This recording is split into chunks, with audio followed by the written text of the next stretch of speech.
or is it? It is just before 9 a.m. Eastern time on August 5th. I think it's going to be interesting how the weekend and today is going to be remembered. I do think this is going to be something that we have to discuss from, will anybody really remember, oh, yeah, August 5th, 2024? It's going to be something. You can remember it as Asia contagion. You can remember it as the day that the Fed, misstepped and should have cut rates and they didn't. And now we're talking about maybe emergency cuts. It could be the time that the 10 and the 2 year went back from an inversion to positive territory. It could be all sorts of things. So, point is, there's some wild and crazy crap going on. Here's the volatility index. Just in the last 1, 2, 3 trading days, the volatility index has spiked over 300%. That is not a misprint, 300%. So I would say that as we approach opening bell here in the next 30 minutes, things are going to get really interesting. I've been up through most of the night, not in a bad way, just kind of monitoring and seeing like where things are at, checking positions. The one thing that's really noticeable is how wide spreads are right now all over the place, but primarily in equities and options and futures. Things are pretty wild and crazy. So I've just been kind of keeping an eye on things, keeping tabs on the prices, the bid, mid, ask, and carefully plotting out some decisions. Once we hit opening bell today, we're going to see possibly some volatility, to say the least. I would say lots and lots of volatility to be expected. Volatility index, like I said, up just a ridiculous amount today. You're seeing here 153.21% just on the day's trading.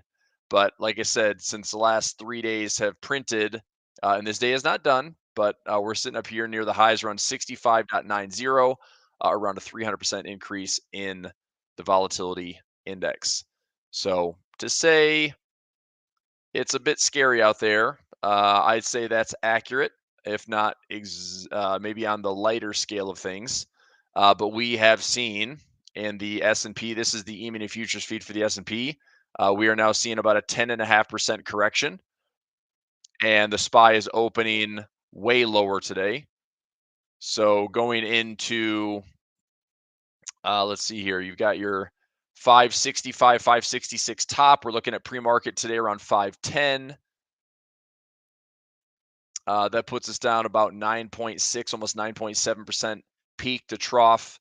I think that the feeling of all-time highs might feel a long ways off at this point. Having a 10, 11% correction, requiring to get that all the way back by the end of the year.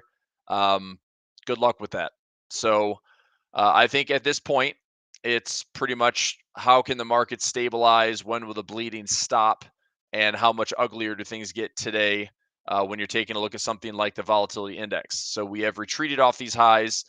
I'm just going to make a timestamp here. I'm just going to take a screenshot of this. Let's make a reference to this later in the week. So this will be, let's see here, August 5th,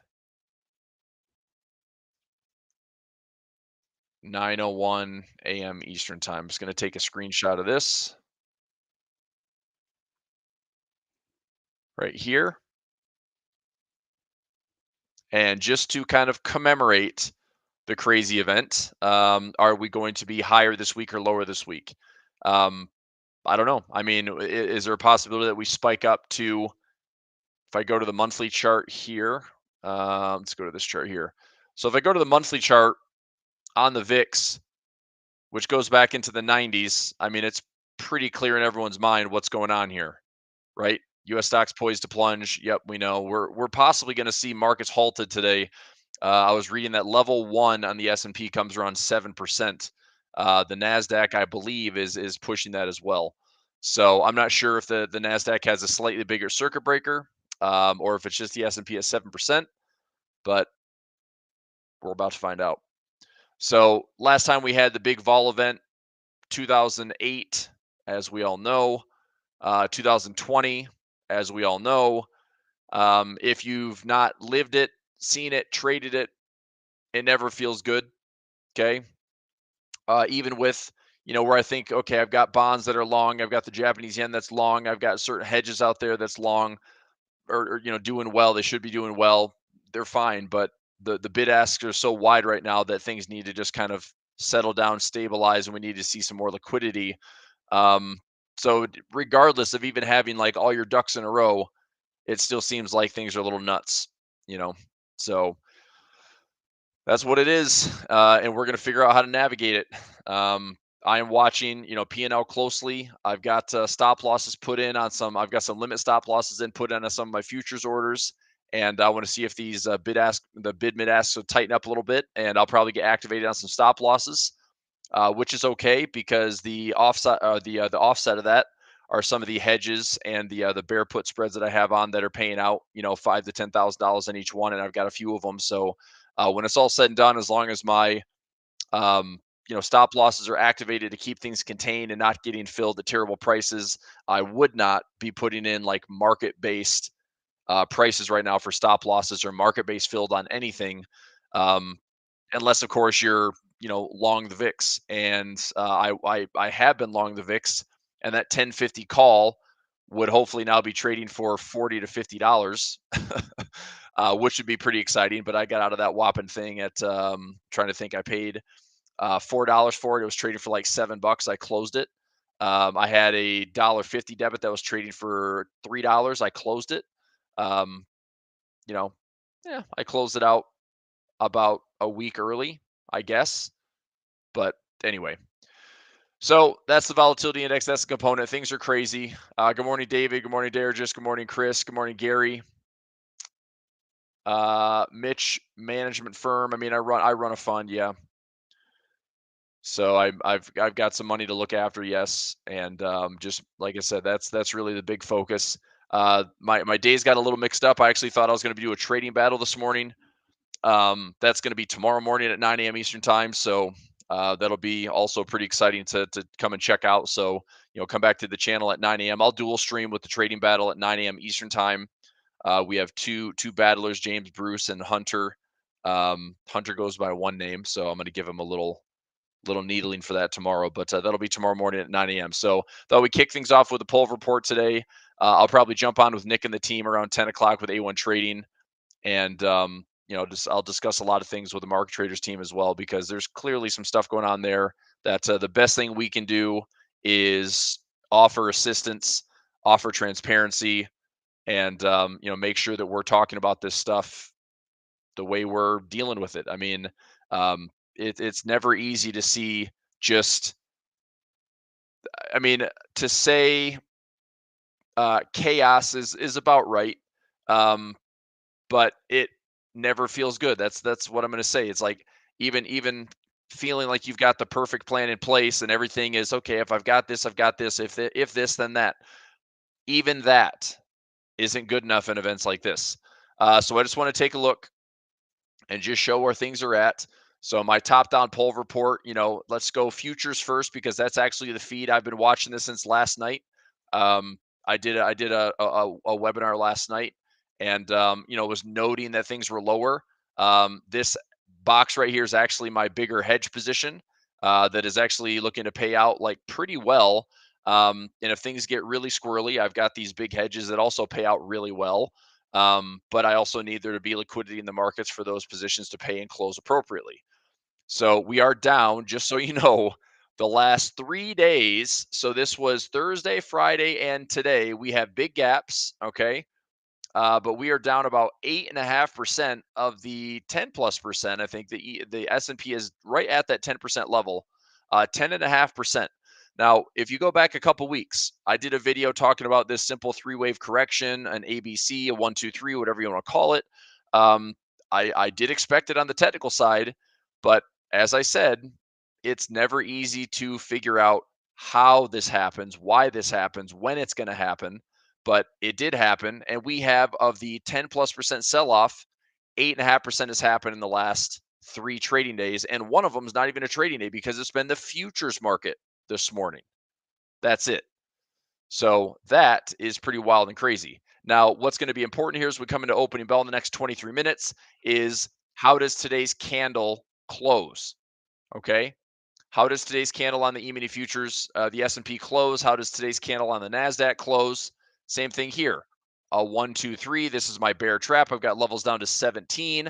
I've got levels all the way down to 16, 15, 14, and 13 as well that are all just hedges. But with illiquid prices, I'm not getting the fills that I want necessarily. I just have to see if things stabilize for right now. So, are we going to finish the day with more red and a deeper candle? Are we going to see the market completely rip back and try to do some gap fills? We still have 1,100 companies reporting earnings.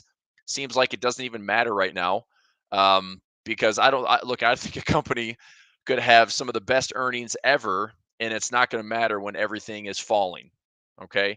So that means for my trades this week, we might see excessive volatility one way or the other. I would imagine more so to the downside, or any good news is going to be quickly faded. I don't know. Part of me is tempted, like, do you just turn into a perma bear right now and just try to ride this crazy, silly momentum?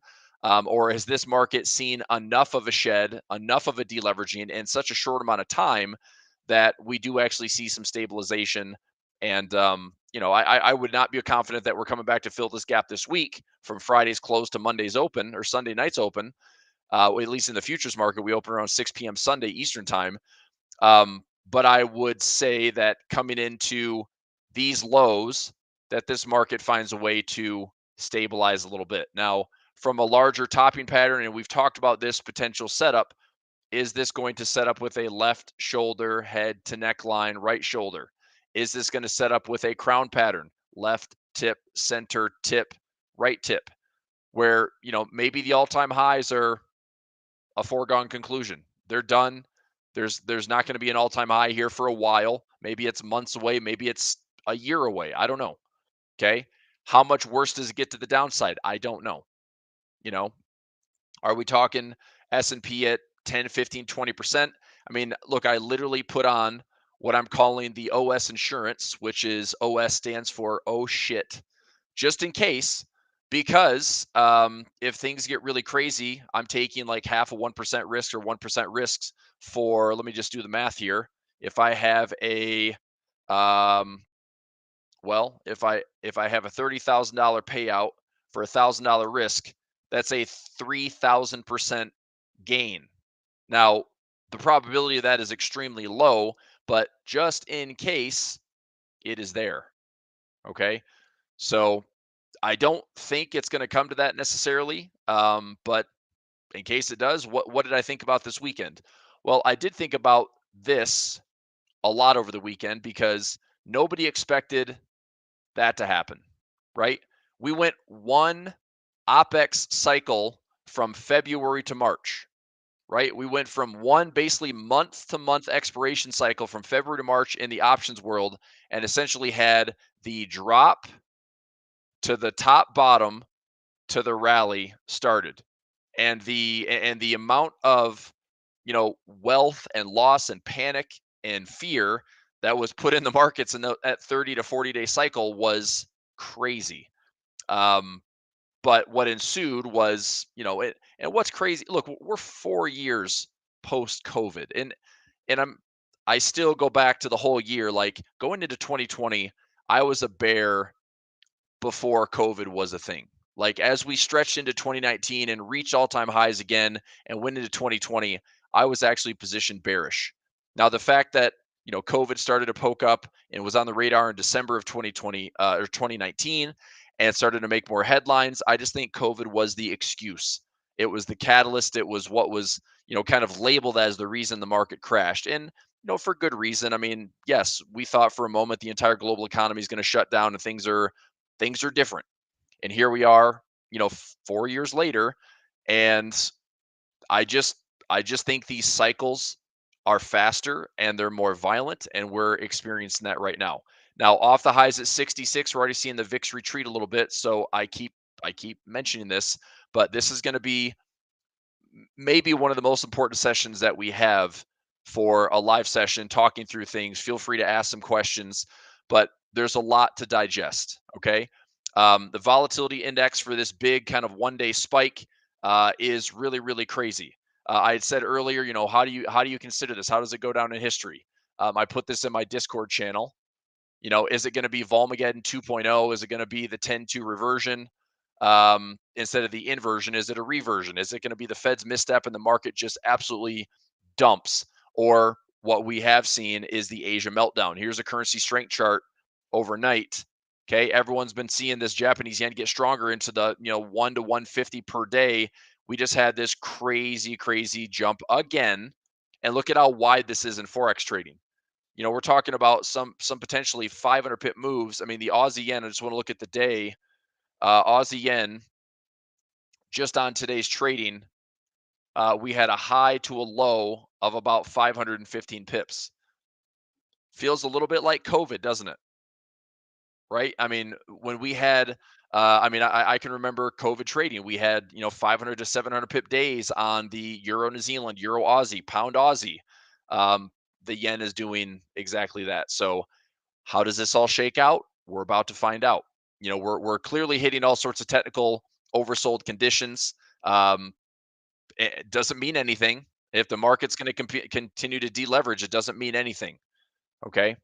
But if we start to see some stability, is this going to be just a simple and look, I do give the markets a lot of credit for, yes, there's craziness here, but I do give the markets credit for it will make sense. When the dust settles, we'll probably have some type of technical correction.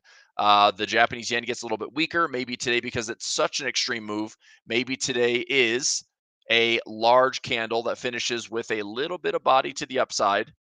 Okay, a little bitty body and a large wick. And then we see if the market's going to try to retest the low, fail at those lows, and then work its way back into some retracement levels.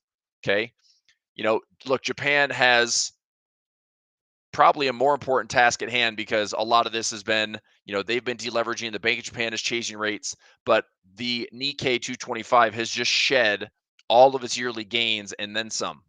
Okay, here is your Nikkei 225. Look at that candle on the day. The day alone, you're looking at 12+% on an index. Okay, that is not nothing. If you look at the high to low, we're talking about a correction of over 26.6%. Does it get worse? I don't know. Maybe. But what did we just do? This line right here, by the way, was the 34-year high back in 1989. Market got all excited with this rip from 33.6 all the way up to fresh all-time highs. Man, look at this. The Nikkei is finally in this great territory. The Nikkei is a great thing to buy. Look, the Nikkei has been great the last couple of years with this trade, but man, is it showing the power of volatility and deleveraging? Is it showing the power of this carry trade unwinding? Because it's been happening right in front of our very eyes for the last couple of weeks. Okay. So to say that this is a day that we should just forget about, don't. Okay. This is the day that you should remember. This is the type of day that needs to be in the back of your mind for any type of crazy risk that we take. Because it's days like this where those risk takers that are doing things a little wild and crazy get punished in a big way. And there's, sometimes you don't really come back from that, or is the emotional side of it where you're not thinking clearly, you're panicked, and you can't make good decisions, and you just dump, and you actually miss out on what is likely going to be the result. There's going to be some type of price stability. And look, I'm not saying that this has to be like an emergency cut from the Fed. I really, in a way, I hope it doesn't happen. I really do. And here's why. It's pretty clear that the market is the market is making the Fed feel like you guys really messed up last week. You should have cut rates. Would that have changed anything? If the Fed on Wednesday last week to end the month of July, if the Fed were to cut by 25 basis points, would we be not sitting here at 8, 9, 10, 15% off the highs in the U.S. markets? Would the Nikkei 225 not be 26% off the highs? I don't know. I doubt it, right? But because they didn't, and it's not good enough now. It's not good enough that the market's, expecting cuts starting in September. Now it's like, are you going to step in an emergency cut? How are you going to cut by 50 basis points? You're going to cut worse because if the reality is, if the markets are going to experience some type of Fed backstop, this is the type of scenario that this would be what I'd fear the most. The Fed steps in cuts rates and says, you know, we should have maybe considered cutting rates in July. Inflation data was improving. The labor market was showing signs of weakness. Well, we hit certain thresholds where we think that it's appropriate to cut. Blah blah blah. They're cutting for a slowdown in the economy, as opposed to the cut in taking the restrictive nature of rates being higher than inflation. Right? This narrative. This is why it's right now. This is the Fed pivot. Okay. So the Fed would be cutting. If it's an emergency cut, the Fed would be cutting for a weaker economy, global slowdown, instead of cutting because it's appropriate that inflation data has come down. That's a big difference. Okay. So let's take a look at the watch tool. Here's the CME watch tool where things are at right now. And right now you're looking at September with a 90% probability that there's going to be a 50 basis points cut or 50 basis points cut. I don't know if I have a picture of that from last week. I think we certainly talked about it. But it's like Thursday, Friday, everything was changing. Okay. The Fed had a meeting. Wednesday, the markets lifted higher. Thursday, the markets were starting to turn over aggressively. Friday was a terrible day, but Friday is nothing compared to today. Friday seems like I'd take a Friday any day over today. Sunday night with the futures market opening with the Nikkei dumping, okay, coming into this morning's trading, look, we're still 10 minutes away from opening bell. I'm still watching the VIX to see, are we hitting fresh highs on the VIX today, or are we going to start to retreat? 150% of the VIX is a big day, to say the least. Okay, it doesn't happen very often, but we have expansions, we have contractions, we have expansions in the VIX, we have reversions. Doesn't mean that things, V bottom. I don't think that's the case. Look, if we're lucky this week, the Nikkei stops the pain, right? And the Nikkei shows a little bit of sign of retracing. Maybe there's more extreme policy coming from the Bank of Japan. I don't know, right? But another thing that's probably not a good thing. If the central banks look, and they're the most powerful entities in the financial markets by far, okay?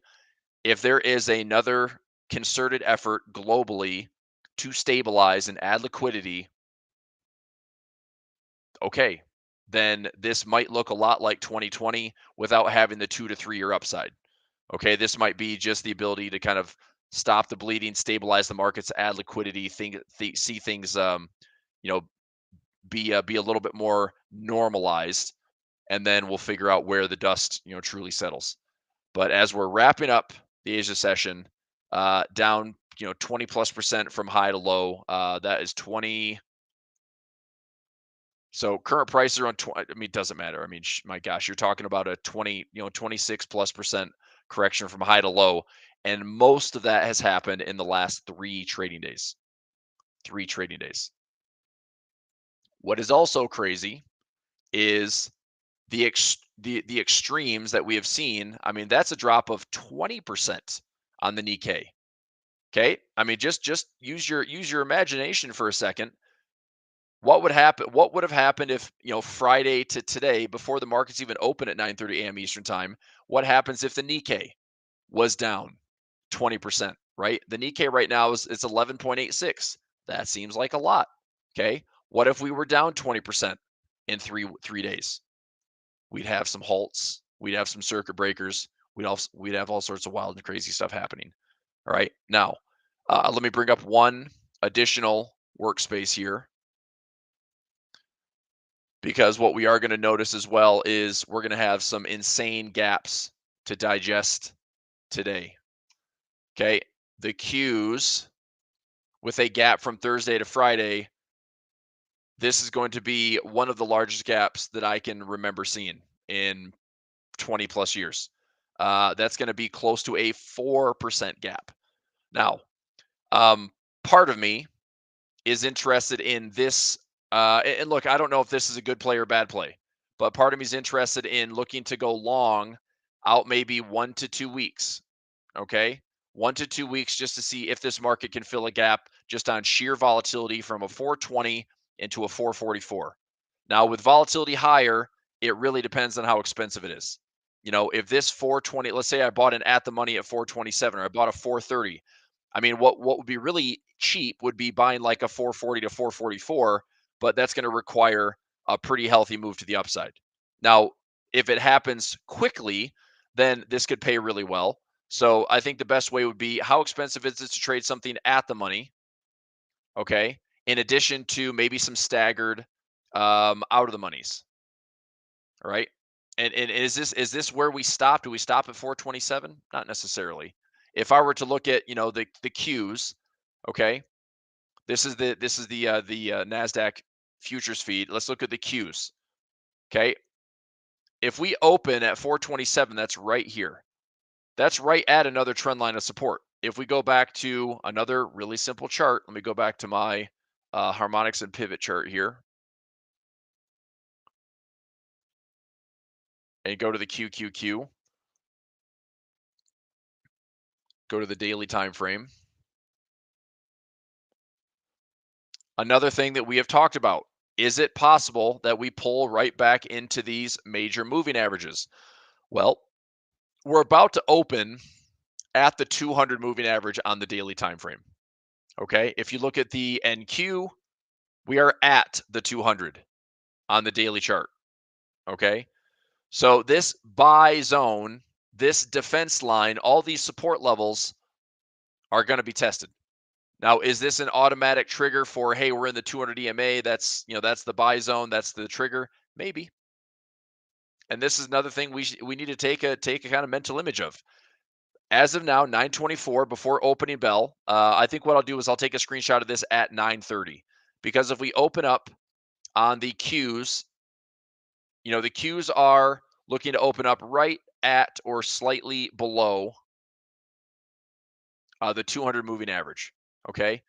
And you take a look at these gaps, big, ridiculous gap, and even bigger, ridiculous gap right in here.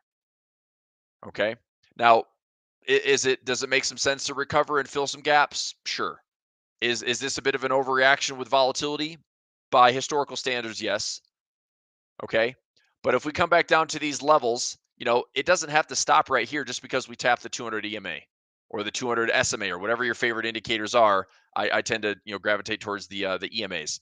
But, between this 426 and possibly these levels around let's say 410 and change, let me find exactly that price.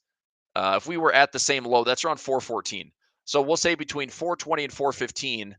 I mean, to me, that's a fairly attractive level to look for. If you are a bull, it's a pretty good price to buy at, and longer term, are we going to get, I mean, if the Qs are down 15 to 20%, is that a good discount?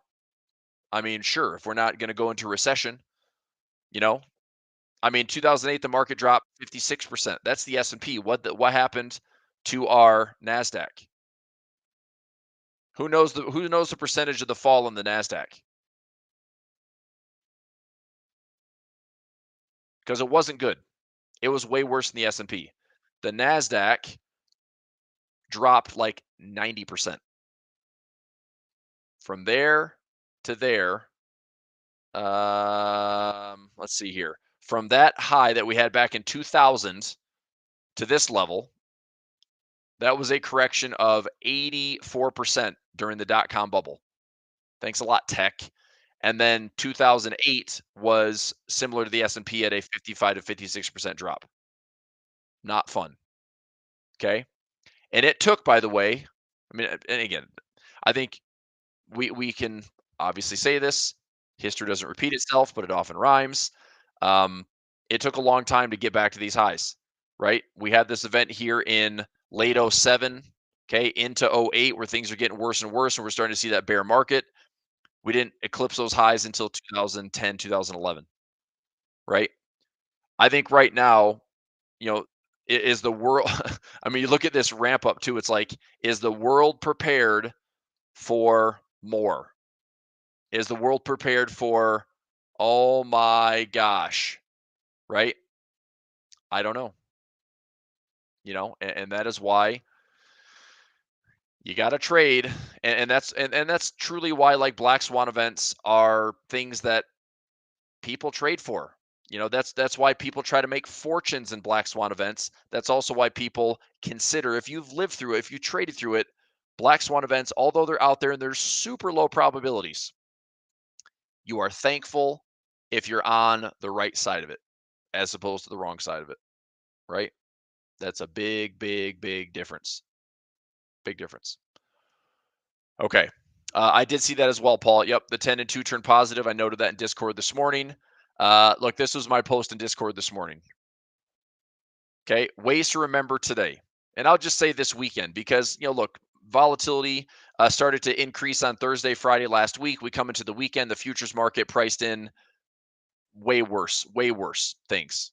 And we're just getting a continuation of it today. So is it Volmageddon 2.0? Is it the 10-2 reversion? Is the Fed misstep? Is it Asia's meltdown? Doesn't really matter what we're going to call it, but we're going to remember today.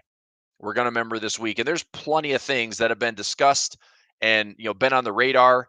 And here we are. It's right in our face. And it's what are we doing about it? Okay. It's not easy. I'm sitting here looking at positions that I want to see if, in the next minute when we come back to the markets here and I go back to the VIX at 55, are we going to see the VIX go higher? Well, I mean, I have, and this is wishful thinking, but I put on a 75 by 80, okay, bear call spread for $2.50, which isn't really a lot for an options trade. But the opposite would be if I wanted to just say, I'm going to buy a put. I want to show you how expensive it is to buy a put right now. It's ridiculous. If I want to buy a put on the VIX, it's going to cost me like 25 or $30 to do that. Opening bell, ladies and gentlemen. Here we go. So 75 to 80, we're going to see. But I don't think that's going to get filled. I think this is, maybe this is a bit of the kind of the vol spike that we're about to see. Importantly, we're going to look at, okay, so we opened up at 424. I do want to take a look at a couple of things here with the Qs. Um, let me just check. It could be, I mean, instantly we could see, let me actually start this. SVXY, we opened up at 30, 38 and change.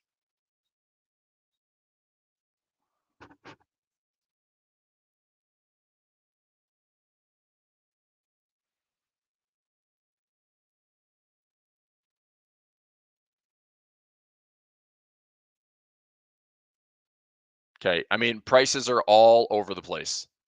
All over the place. Um, Let me have a look at things here.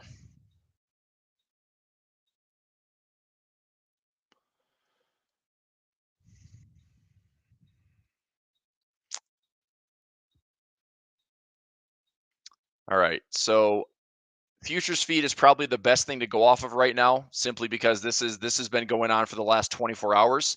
The QQQ, we're sitting here at 425.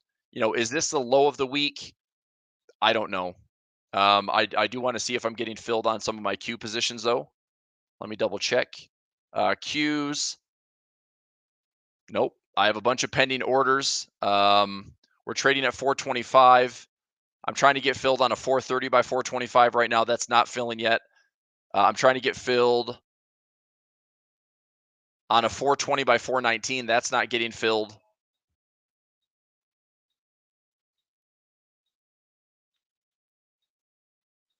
And just in the near term, let me see if I can grab. So let's go to this week. If we go to the 9th, now the IV is up to 147, which is actually slightly lower than it was last week. But all right, let's take a look here. So if this market's at all interested in trying to fill a gap this week, that would be a rip up. I mean, that'd be a hell of a recovery of almost 5% if we fill that gap. That's over 5% to fill the gap. Where we open today is crazy low. But let me see something here. So if I look at a maybe 430 put, nope, a call's going to be $11. I mean, the volatility is just so high right now.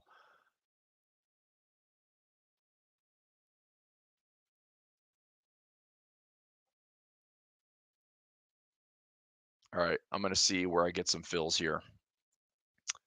I put a lot of the trades on last night, pending on the QQQ, pending on the SPY, pending on the NDX, pending on the SPX, and those levels were pretty much right around my moving averages.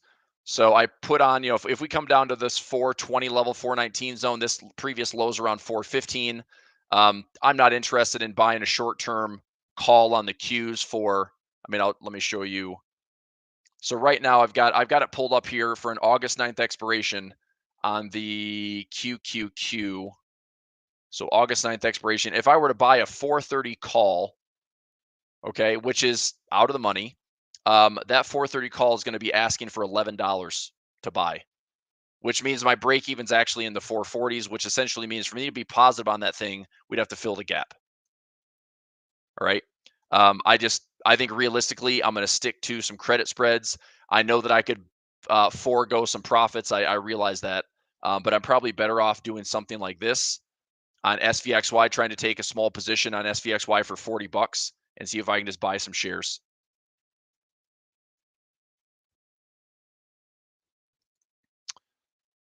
So SVXY, which I don't believe I have any assignment of yet, but I'm going to double check that. So no assignments yet. Those are out to December, so I still have some time on those, but those could definitely be assigned. If I do 100 shares, this thing, if it goes up $10, that's a big gap fill. This is an instrument that is essentially like short the VIX. So when the VIX is up to 60, 65, 80s all-time highs, 85 all-time highs from COVID in 2008, this isn't a bad spot to be dipping into it. But obviously I know this might not be the bottom. Okay. Reckon says, good morning. Any idea why it's so volatile today? I hope you know the answer to that. But no, if you've not been paying attention the last couple of days, it's really the market is reacting to Asia's imploding with a 20+% correction in the Nikkei. The Japanese yen carry trade has been unraveling, unwinding super fast, and the tech market is being deleveraged. So right now it is a flight to quality and flight to safety, and this is the problem with going from ultra low volatility into what we have now, which is crazy high volatility. Things are all over the place, right? Things are all over the place. All right, so let me take a look here. I might take a position on SVXY, see if I can take a long stock position. We're trading around $40. I'm going to buy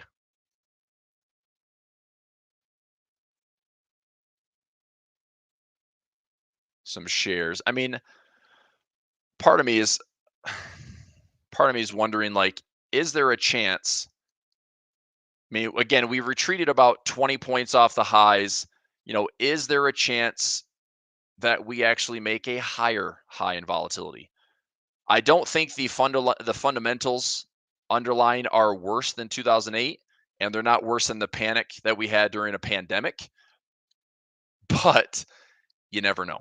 I don't know. I think I'm going to take a controlled risk trade here. I'm going to go after 100 shares,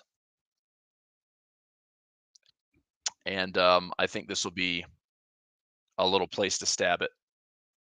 Okay. All right. So we're at 41 right now, 41 and change. I've got the bid price at 41. Let me see if I can just grab a little piece of this. So Q stabilizing. Like I said, I was hoping to get filled on some credit spreads. If they're not getting filled, I'm just going to have a bunch of pending orders that, based on the expiration, are going to expire. They may or may not get filled. But again, what we are noticing is crazy wide bid and ask prices. And I would say this: don't look, if you understand how to trade options, obviously you're not going to pay over what you should. Like if I have a $5 spread, I'm not going to pay over $5 for that, right? If I'm going to collect credit, but we may have difficulties getting filled. So I'll put pending orders out there. If I have a $5 spread, I'm going to try to take, $2.50 credit, $2.25 credit, $3 credit, $2 credit. If it doesn't fill, it doesn't fill. I'll let it pend. All right. SVXY. I'm going to take a little stab at this one. So this would be about 4K.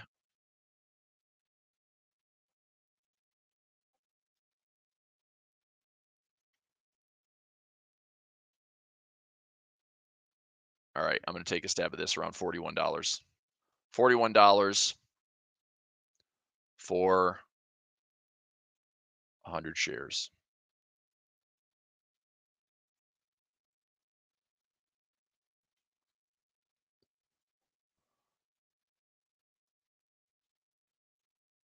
And it's already jumping up a decent amount. I mean, the Qs are probably ripping from the gap today. I mean, the best thing would have been just to jump in and buy for a second to grab a $5 or $6 scalp. But again, am I going to tie up even 20, 30 grand in buying power? I mean, obviously it'd be nice in the short term, but I'm not. I'm way more concerned with having plenty of buying power. Now we're at 42. Let me see. I'll do this. I'm gonna put in a pending order. The low today was around 38.58. I'm gonna put in a pending buy at $40 and see if I get filled in that position.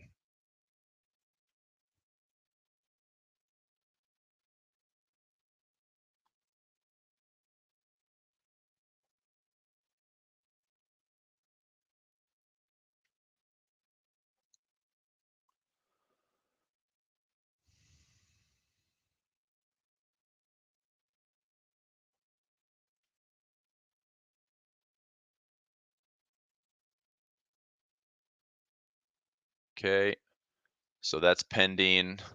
That's pending. 9151. That's pending.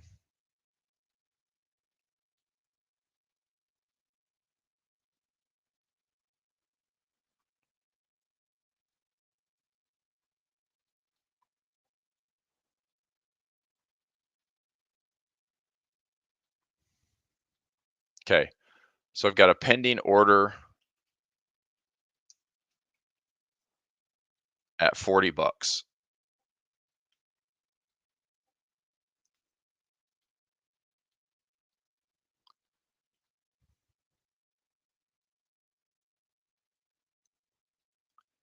And I'm going to take a look at some hedges here. So the 17,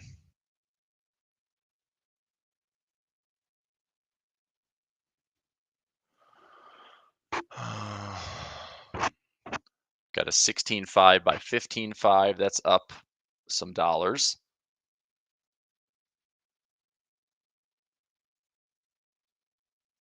I've got an October hedge that's up around 2 grand.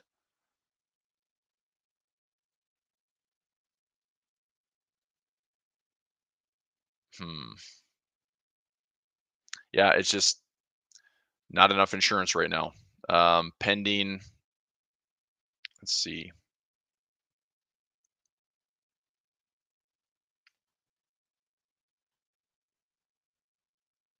So VIX retreating a little bit.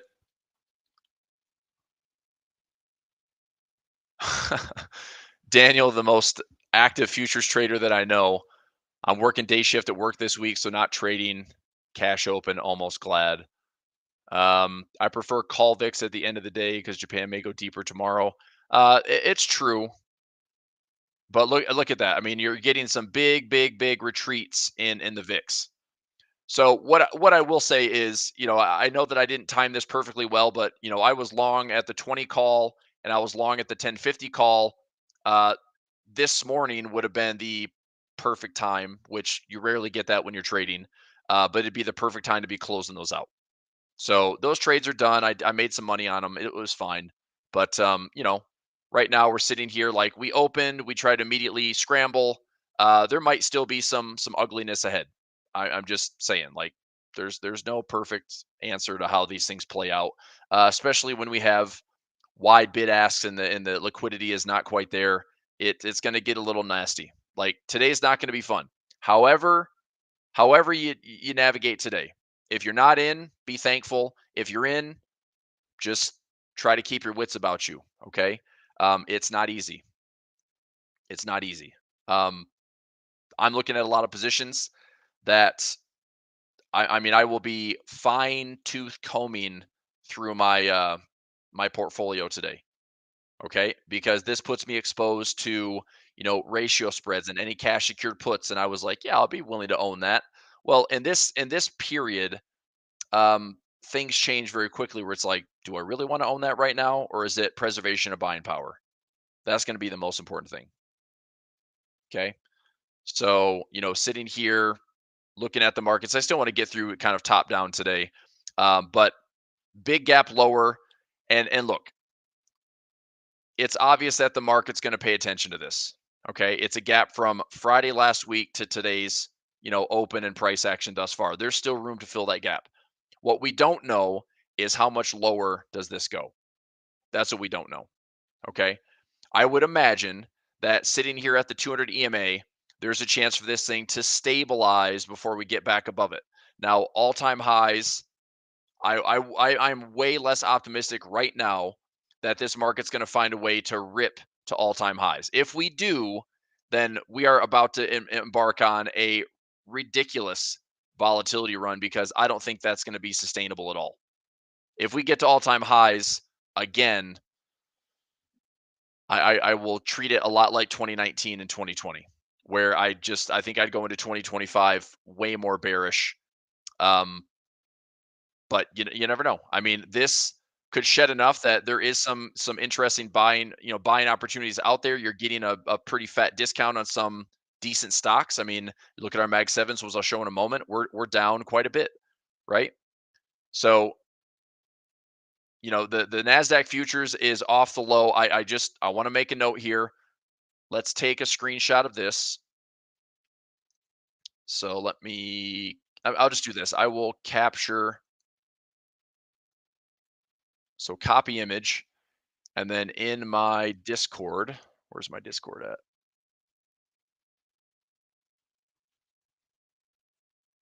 There it is. Let's go. I'm going to go analysis tab for me. This is the NQ feed, August 5th, 2024 at 9:45 a.m. Eastern time. Okay. And then we'll compare that to the S&P, right down towards that 200 EMA. Copy this image.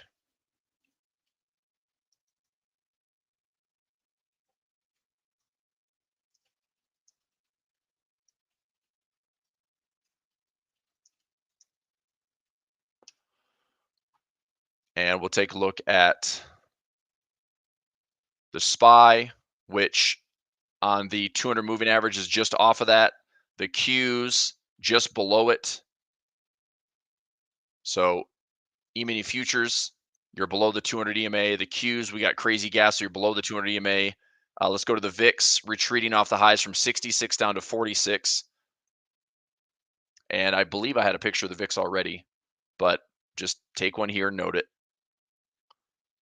Let's copy the image here. So copy. Actually, I'll go the monthly on this one. This incorporates our 2008, our 2020. I mean, even into the .com bubble, you didn't see volatility as high as we had in 2008 and 2020. So again, this is why a day like this, and however long it takes to shake this thing out for a couple of weeks, whatever it is, um, it's something that we're going to remember, to say the least. All right, so copy this and then VIX. August 5th, 2024, 9:47 a.m. Eastern time. All right, I'm going to post that in my Discord on the analysis section.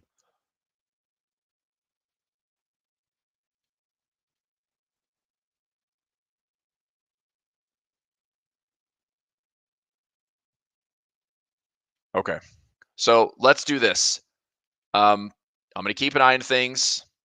I've got a pending buy on the SVXY at 40. The SPY, the Qs, I'm not doing anything crazy outside, just letting some things stabilize. I have a bunch of credit spreads pending that I hope they get filled. I mean, I had a couple fill.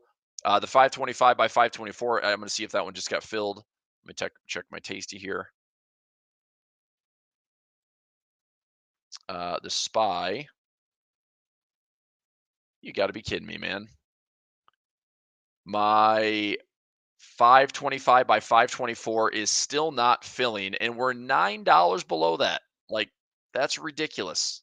I can't get filled for 45 cents to have a pending order.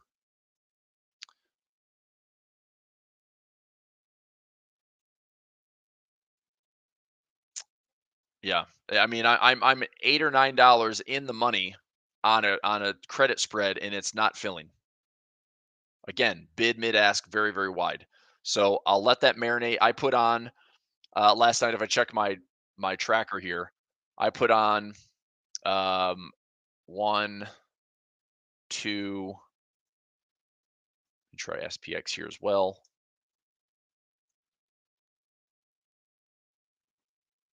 Okay, so I got to put one more add-on trade. This is a 1031 expiration, 5100 by 5095 for 250 credit. Okay, so I've got 1, 2, 3, 4. I have 4 times. I put about 40 trades on last night that are all pending. So I don't necessarily have to get crazy aggressive today.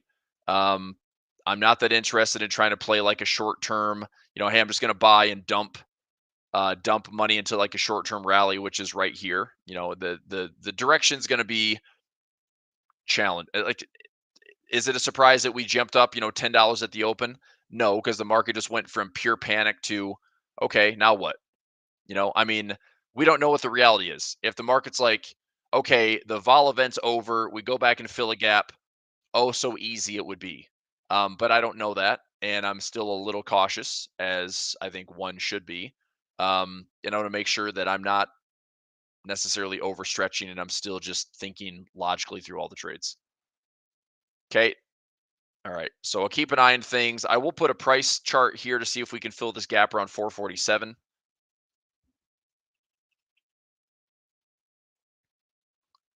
And also on the SPY, if we come back in here and fill the gap or get close to it, I mean, that'd be a run to 528. The gap itself is all the way up to 533. So that 528 to 533 zone would be pretty important to watch.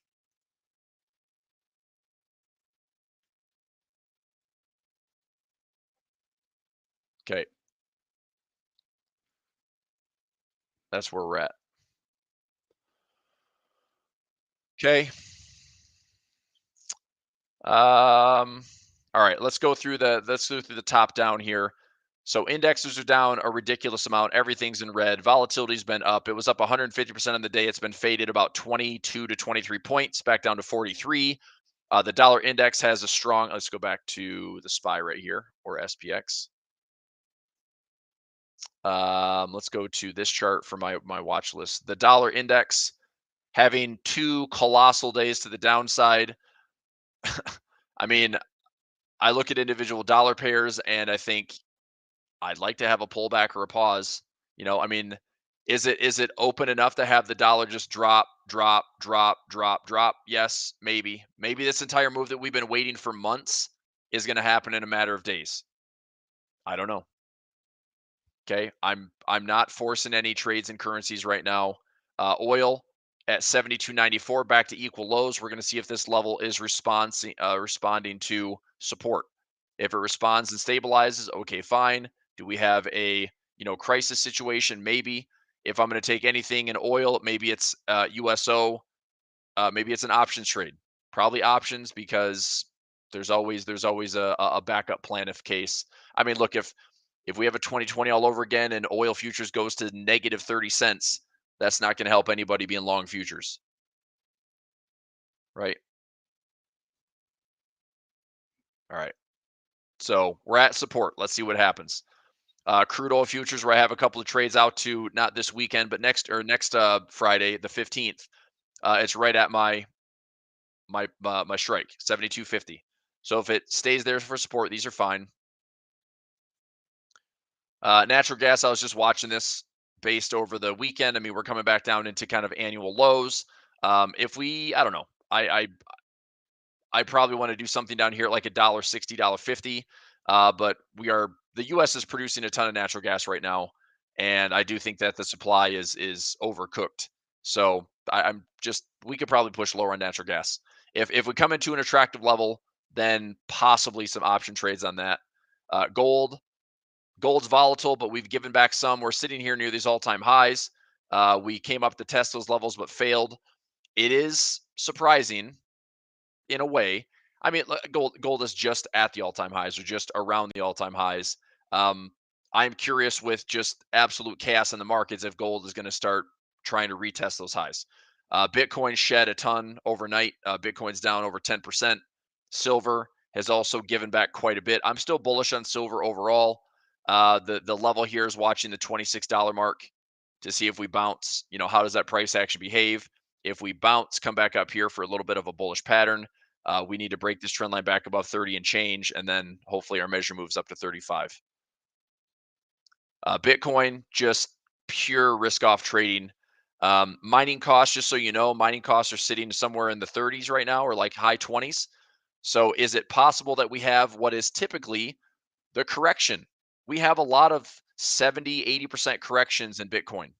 Okay.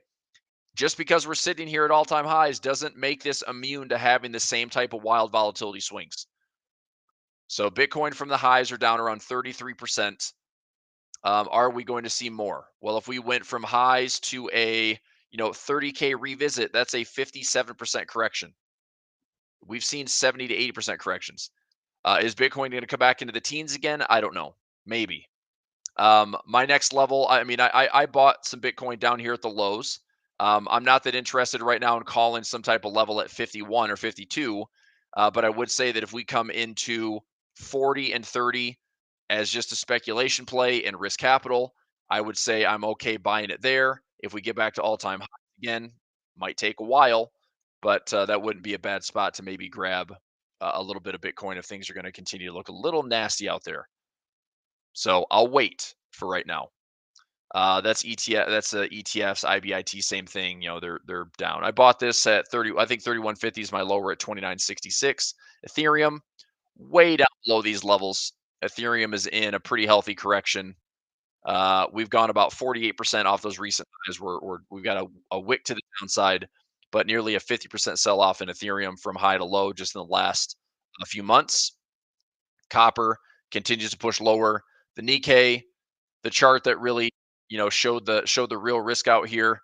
Just crazy day. Over 12% to the downside, 26.5% from peak to trough in just the last couple of weeks. I mean, this is what's interesting is roughly the top we saw here in the Nikkei was around the same top we saw in the S&P. Yeah, I mean, Asia's a part of it. So the Nikkei is down quite a bit, and I'm very curious, just like everybody else is. Does this stop? Does Asia get worse? I don't know. I don't. I mean, the Bank of Japan is always crazy. Um, After something like this, it's like I felt like Japan was probably celebrating all-time highs, but now what happens? I don't know.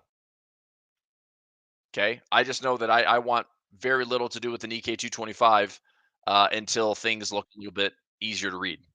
So my FXY trade, on the other hand, is doing pretty well. I'm long here at $60. I got long around 50, 58 or so, and then I put in a protected play, which at this point I can probably just, if I can manage any profit out of it, it's probably fine. But that would actually lower my cost base. Let me check on that really quickly. Let me go to FXY and see if I can get anything out of my 50 by 58. So I paid $1.50, and eh, if I could close it for $1.10, I actually lower my cost basis by $1.10 because I get $1.10 credit, which brings me back into this level, as opposed to losing the full like $1.50 debit.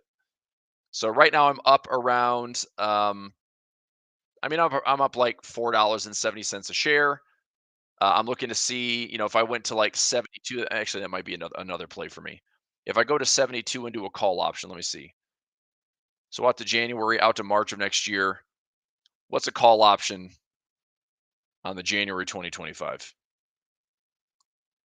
So a $70 call option is asking for 90 cents. I don't know if that's going to get filled. If that is, that's wild. That must be a big open interest because liquidity is way better. I've got a $69 call that's trading for a 55-cent bid to a $3.10 ask. I've got a 70 that's trading for an 80-cent bid to a 90-cent ask. It's not that bad.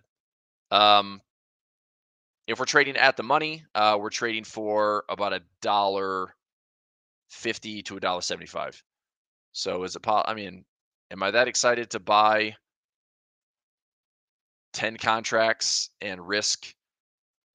I mean, I'd be risking about $1,000. If I'm right, I get paid double that. If I'm wrong, I just risk $1,000. I don't know. Let me see the currency strength chart right now. So from these peaks around 350 plus, we're back down to 250 or so. Just a lot of volatility going on right now.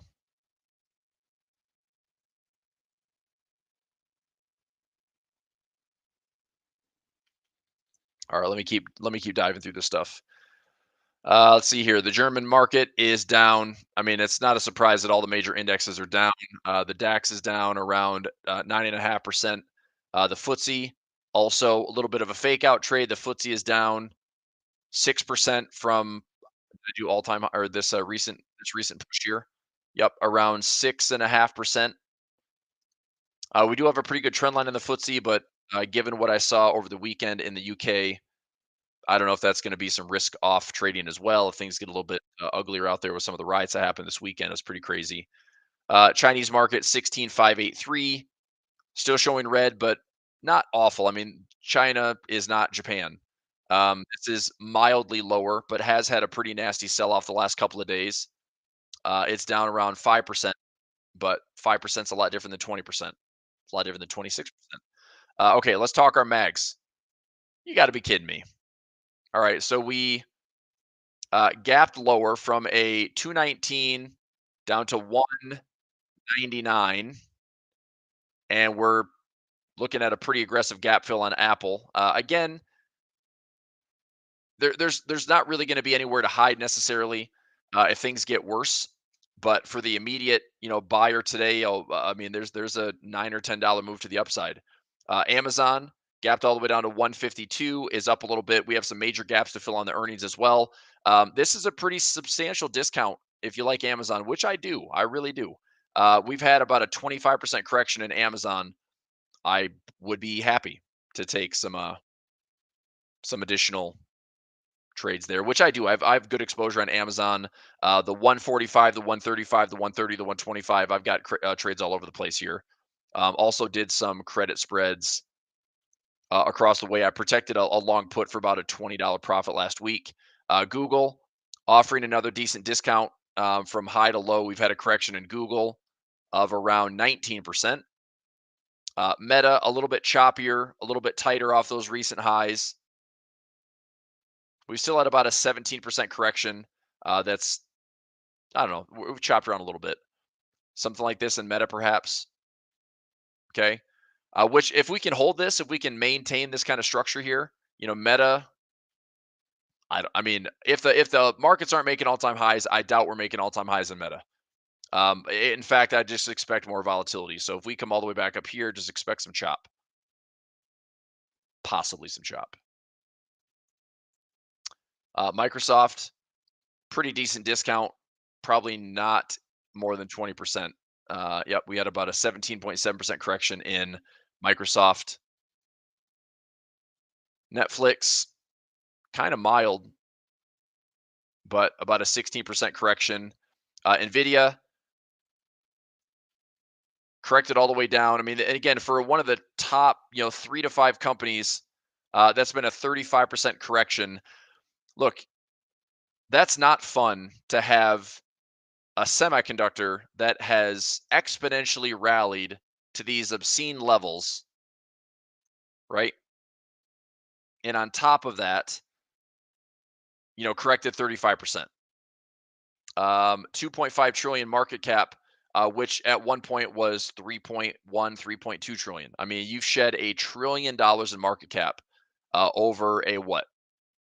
Over about a month and a half. That's crazy. Tesla, no picnic either. Okay, Tesla's back up to $200. I've got some ratio spreads here. I'm willing to take some ownership of Tesla at 192 if I get assigned. So far, I'm not noticing any assignment. So, anyway, watching. Okay, bonds, bonds, bonds. Interesting. Is this the market? I'm just throwing this out there. Is this the market front running the Fed rate decisions? Because if it is, bonds might get a little bit less exciting. So if we're running up aggressively like so and we start to fade back down, I think that shows that the equities market will normalize a little bit more. Okay. We'll have to wait and see how it all plays out, obviously. But our inversions, let's talk inversions. The 3-month at 5.16, the 2-year at 3.86, the 10-year at 3.77. So for a moment, the 2-year and the 10-year were no longer inverted. Okay. But now they return to that inversion. So are we gonna test and stay? Are we gonna test and revert? Yeah. So we've got those levels. The 10-year, so the 3-month and the 10-year is still inverted by about 140 basis points. But we're within about 1/10. So not that far off. 1/10 of a percent.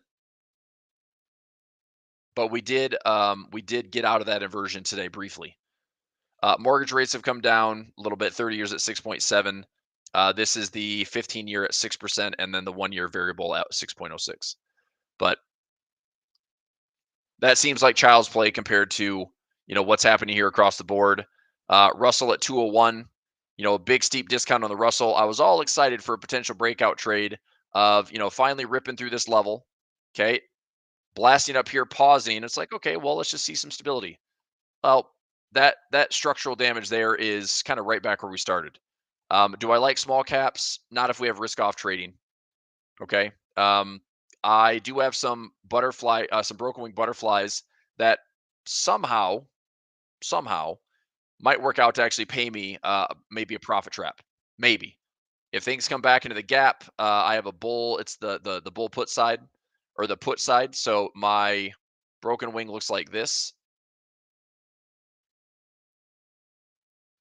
So I have a tail credit right here on the broken wing. I have my profit trap. That's about a 5-to-1. And then my risk would be if we're below. I mean, I think we have to be below like 200 on the Russell in order for me to get stopped out of the broken wing. But it's still defined risk. So anyway, that's kind of it. It's 10:06. Here's what I'm going to do. I appreciate everybody being here today. I think. I mean, hopefully you're thinking about it's nice to have a live session and talk through this stuff because if you're if you're watching and wondering like what the heck just happened, we'll put some rhyme and reason to it. We're still a long ways out from being normal, right? I mean, the volatility index with this one day spike is quickly reverting. You got to wonder like how aggressive is this reversion? Do we spike up here for a 1-day event and then the rest of it is just right back down to the levels? Okay, fine. If that's the case, then things get normal really quickly. But this could also linger. This could linger for a couple of days. This could linger for a couple of weeks. I mean, we have Jackson Hole near the end of the month. We have the Fed in September. We have more data that's coming. We have a ton of earnings this week. So I'd say if we're going to see, like, here's the good and the bad. Good this week would be strong earnings. That's really it. I think the Fed should keep their freaking mouth shut. Okay. I would like to see stability in Japan. Okay. Not the Fed. I don't think Fed to the rescue is the right thing for the market right now. I'm not saying that they won't do it. I don't know. I mean, I've seen some stuff out there on Discords and Twitter that, oh, the Fed's meeting is going to be emergency meeting. I don't know. Um, so if we have strong earnings this week, which we have over 1,100 companies, so over 1,100 companies reporting. If the consensus is strong, even if price doesn't reflect it, okay, I'm just saying in this environment, even if we have a strong earnings report, we beat on earnings per share, we beat on revenue, even if price doesn't reflect it immediately, it's a good thing to look at this as like, look, we just had a positive GDP print. The Fed's been saying that we want a softer labor market. Now it's all here. We've had lower trending inflation. It's all here.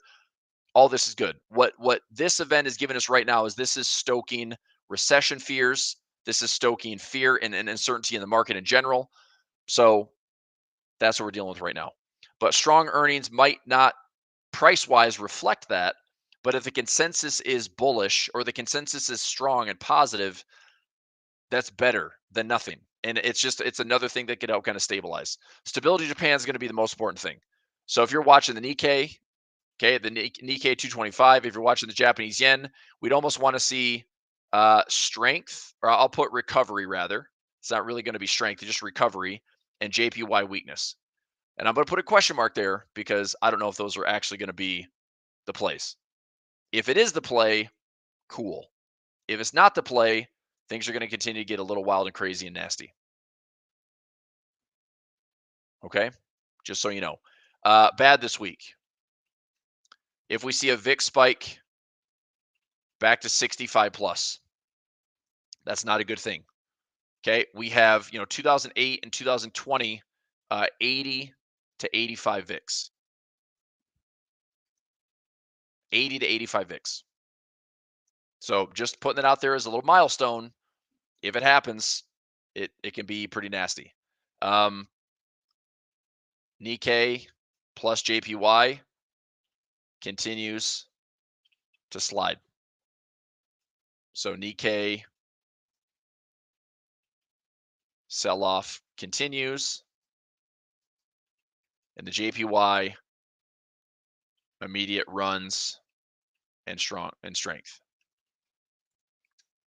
That's not going to be good. Okay, I'd also put bad this week would be a Fed emergency rate cut. And look, I'm not saying that it doesn't offer some temporary relief, but I don't think it's sustainable because now the Fed would be cutting for a recession, not necessarily cutting for inflation. And that to wrap things up and come full circle. And I'm going to come back in 5 minutes, by the way. I'm going to join the A1 trading team. I'll dual stream this. So if you want to stick around, it's going to take a tiny little break. Wet my whistle with a little bit of a beverage and come back at 10:15 and kind of continue to dissect this stuff. Um, but I don't think an emergency rate cut is going to be a good thing. It would be one of those examples where the market might see it temporarily, but fundamentally it looks a little nastier because it means we're cutting for the wrong reasons. Okay. Um, but if we can survive this year, like a September rate cut, maybe a November rate cut, maybe a December rate cut. If we can survive that by 50 to 75 basis points, then we'll see if this market's truly on the verge of a recession or if this market's still able to weather the storm and navigate, somehow okay levels. But given the acceleration the last 3 days, but the plan for all-time highs right now, I think are pretty slim. You never know. But I don't know. I don't know. I think it's tough right now to think a 25 base points cut's not enough to really stoke the market all over again and get everyone excited. I think everyone's excited about a month ago, and somehow the data just slipped into awful territory. And even the SOM rule by SOM, the macroeconomics economist, has said that you know it's not always going to be the indicators of we have a recession. I mean, I don't know. I mean, we have immigration happening in the U.S. It makes sense that we have more people looking for jobs, more people getting laid off and quitting and migrating to jobs. I don't know. I'm not making all this. I'm not making excuses, but I just don't think a one indicator SOM rule is going to be the reason that the market is just like it's doomed. So And if the market's doomed, we got bigger problems because I still think that there's nothing that's going to come out of this. Like, example, okay, if the market sells off, that's great. I'll just buy more Bitcoin. It's like, I'm sorry, man. Like, I don't see Bitcoin being the answer either. All this is intertwined and interconnected. So if things look like we're on the verge of a global recession, you got to wonder, what these meetings are like behind closed doors with global central banks. Because if there's money supply being added into the markets, it'll find its way into the system. But what we're experiencing right now is what we had a little bit of in 2022, which is a deleveraging event. And this time it just was a little bit faster, right? 2022 was like a 6-month deleveraging and it was controlled and fairly sane. This one is not. It's a little bit nastier. Okay. So Paul says Fed doing nothing best for the market for now. I mean, I think so. I think the Fed doing nothing shows that we let a few data points come in. Okay, show that like I said, good this week would be if we have strong earnings over 1,000+ companies. If the consensus is overall positive, and we see the Asian market stabilize a little bit, I think that would be a good way to kind of just stop, stop the bleeding, stop the chaos, stop the VIX going up to crazy highs. Um, that would be fine to kind of like settle in this week. Okay, bad this week would be the VIX just spikes up again. If we're talking about the VIX at, 70, 80, 85, if we hit all-time highs in the VIX on this event, I don't know. I all I think about is maybe all that means is there's just so much leverage out there that it just has to come off. So anyway, all right, I'm gonna switch over. I'm not taking a drink break. I'm gonna jump on A1 Trading. I'm gonna restream on my channel, youtube.com/Chris Pulver. But let me jump on Nick and the team here in 1 minute. So I'll wrap up my session here and just come back and I'll push live in the next like 60 seconds.